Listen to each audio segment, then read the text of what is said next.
Malgré la visite du chef de l'OTAN en Allemagne, Berlin n'a toujours pas donné son feu vert à l'envoi de chars Léopard à l'Ukraine. L'Estonie et la Lettonie expulsent respectivement leur ambassadeur russe, une réponse à la décision prise auparavant par Moscou à l'égard de l'ambassadeur estonien. La communauté asiatique à nouveau prise pour cible en Californie. Un homme a été arrêté après avoir tué 7 travailleurs chinois dans 2 fermes près de San Francisco. Manifestation de boulangers ce lundi à Paris. Ils dénoncent la flambée des prix de l'énergie qui mettent en péril leur commerce. L'Europe frappée par de lourdes chutes de neige, l'Italie ou encore la Slovénie ont été par endroits privés d'électricité avec des routes impraticables. L'Allemagne n'a toujours pas pris de décision concernant l'envoi de chars Léopard à l'Ukraine, mais elle va continuer à soutenir Kiev face à l'invasion russe, a martelé ce mardi le ministre allemand de la Défense lors d'une rencontre avec le secrétaire général de l'OTAN. Berlin est sous la pression de ses alliés occidentaux, notamment de la Pologne et de la Finlande, qui ont besoin de l'autorisation allemande pour envoyer leurs chars Léopard sur le front ukrainien.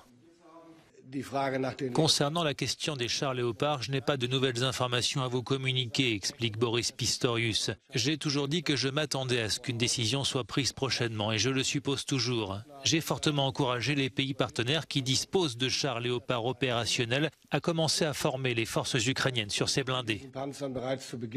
De son côté, Jens Stoltenberg a rappelé la contribution allemande depuis le début du conflit et s'est félicité des dernières annonces occidentales sur l'envoi de différents types de blindés à l'Ukraine. C'est une importante contribution supplémentaire aux capacités de combat de Kiev, dit-il. Cette contribution est urgente et importante parce que la Russie prépare de nouvelles offensives. Plusieurs pays de l'OTAN, dont la France et le Royaume-Uni, ont prévu d'envoyer des chars à l'Ukraine. Les atermoiements de Berlin sur l'envoi de chars Léopard suscitent les critiques, en particulier de Kiev, qui rappelle le caractère décisif de ces armes lourdes sur le champ de bataille. Beaucoup voient à travers cette hésitation la crainte de l'Allemagne d'une escalade militaire avec Moscou.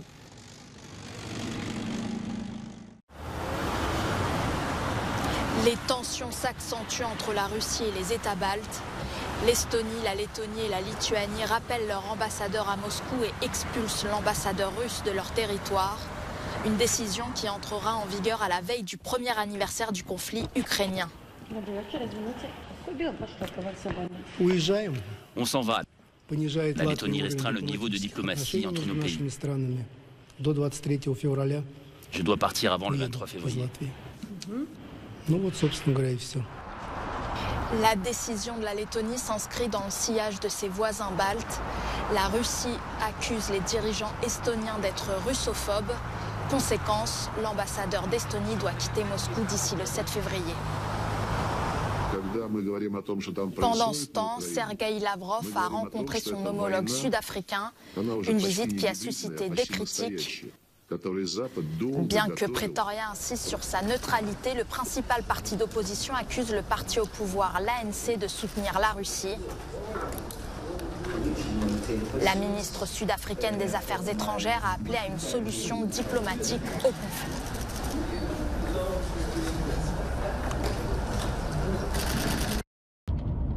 Le risque d'un accident nucléaire en Ukraine demeure toujours très élevé, a déclaré à Euronews le directeur de l'AIE, l'Agence internationale de l'énergie atomique. De retour d'une visite en Ukraine, Raphaël Grossi souligne que la situation autour de la centrale nucléaire de Zaporijia est toujours très fragile. Il espère obtenir rapidement un accord pour l'établissement d'une zone de sécurité autour du site afin d'éviter une catastrophe nucléaire. Une catastrophe nucléaire pourrait arriver à tout moment. Il y a eu des périodes où cette centrale a été bombardée, attaquée directement. Il y a encore beaucoup d'activités militaires autour du site. Il n'est donc pas exclu que des bombardements se reproduisent. Vous savez, c'est la guerre. C'est une vraie guerre. Et donc malheureusement, on peut être d'accord autour de tables de négociation, mais ensuite, à l'extérieur, il pourrait se produire quelque chose d'autre. C'est pourquoi nous sommes si inquiets. Je suis si inquiet. Et je pense qu'il est particulièrement urgent d'établir une zone de protection autour du site. Une équipe de l'AIEA est sur le terrain en Ukraine pour surveiller la plus grande centrale nucléaire d'Europe qui ne produit pas d'énergie actuellement mais fonctionne toujours à faible niveau. Raphaël Grossier échange avec Kiev et Moscou pour éviter que la situation ne s'aggrave, mais le dialogue est délicat car les militaires sont impliqués dans les discussions. Le directeur de l'AIEA doit se rendre à Moscou au mois de février. Évidemment, je dois parler avec les deux parties. C'est un site ukrainien, mais il est sous contrôle russe. Je dois donc m'assurer que chacun comprenne ce qui doit être fait et ce qui ne doit pas être fait. Mais je pense qu'il ne serait pas impossible de convenir qu'un accident nucléaire à Zaporijjia ne serait dans l'intérêt de personne.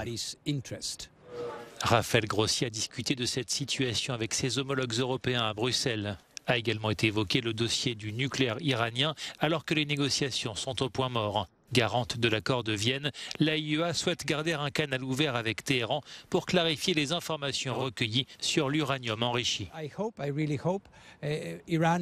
J'espère vraiment que l'Iran répondra à notre appel et que je pourrai me rendre sur place et renouer le dialogue au niveau politique pour m'assurer que rien ne se passe là-bas qui déstabiliserait une région déjà instable.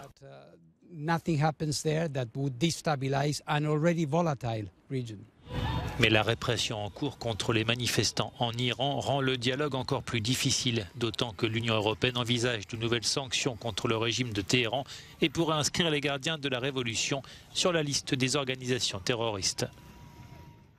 En Californie, une nouvelle fusillade a visé ce lundi la communauté asiatique, faisant 7 morts dans 2 fermes situées près de San Francisco. Toutes les victimes sont des travailleurs chinois, une 8e personne est grièvement blessée. Le suspect est un homme de 67 ans, il a été placé en détention. Cette attaque intervient après la fusillade qui a fait 11 morts ce week-end dans une discothèque de Monterey Park, une ville qui abrite une importante communauté asiatique.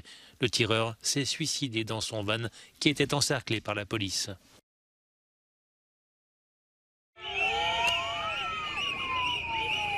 C'est une mobilisation rare qui défilait dans les rues de Paris ce lundi. Des centaines de boulangers ont répondu à l'appel du collectif pour la survie de la boulangerie et de l'artisanat pour dénoncer la flambée des prix de l'énergie qui mettent en péril leur commerce. Selon eux, l'instauration d'un nouveau tarif prévu par le gouvernement cette année n'est pas suffisante. J'ai jamais manifesté de ma vie. Pour la première fois de ma vie, je vais manifester. Nous, ce qu'on demande, c'est des tarifs bloqués. Pas des aides, mais un tarif bloqué. Aujourd'hui, je licencie 2 personnes, mon pâtissier et ma vendeuse, alors qu'ils ont une vie également, ils ont des prêts, ils ont une vie tout simplement comme tout à chacun.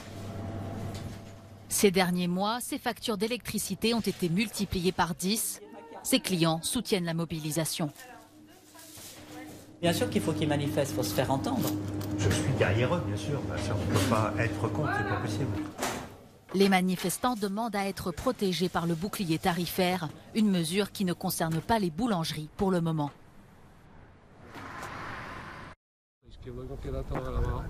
Majorque, habillé d'un épais manteau blanc. Record battu sur l'île espagnole depuis 5 ans. Moins 2,4 degrés ont été enregistrés lundi matin sur le principal massif montagneux de l'île. 10 cm de neige sont attendus d'ici mercredi sous les 500 mètres d'altitude. L'Italie n'est pas épargnée. Plusieurs régions sont en alerte à cause d'une vague de froid. Des gelées, de lourdes chutes de neige et des vents violents sont prévus.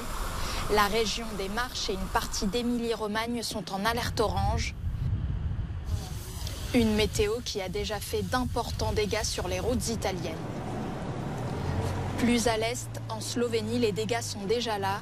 Une tempête de neige a entravé la circulation sur une autoroute clé du pays et laissé certaines parties du territoire temporairement sans électricité. En Croatie, neige et vents violents ont aussi causé des problèmes de circulation près des côtes et à l'intérieur des terres. Plusieurs îles croates ont même été totalement coupées du continent. Les mêmes causes produisent les mêmes effets également en Autriche. Routes barrées, écoles fermées et électricité coupée dans cette région proche de l'Italie. Environ 5000 foyers étaient privés d'électricité et 250 pompiers ont été mobilisés.